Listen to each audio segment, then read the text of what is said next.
Legal point of view से there are mainly two kinds of cases. पहला civil cases, दूसरा criminal cases. अब इन दोनों में डिफरेंस क्या होता है, आइए जानते हैं डिटेल में।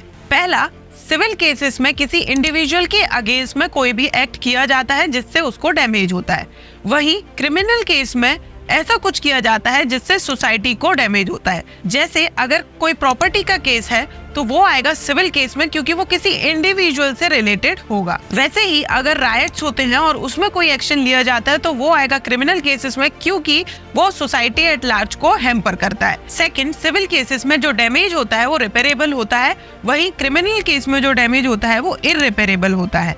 थर्ड, सिविल केस में जो रिलीफ मिलता है मोस्टली मॉनेटरी होता है ताकि आपके डैमेज की भरपाई की जाए। वहीं क्रिमिनल केस में जो रिलीफ मिलता है वो मोस्टली या तो पनिशमेंट होता है या फाइन या दोनों एक साथ। फोर्थ, सिविल केसेस से डील करता है सिविल कोर्ट, वहीं क्रिमिनल केसेस से डील करता है क्रिमिनल और session court. Fifth, civil cases में जो मेन मोटो होता है वो होता है डिस्प्यूट रेजोल्यूशन, वहीं क्रिमिनल केस में जो मेन मोटो होता है वो होता है डिलीवरिंग जस्टिस।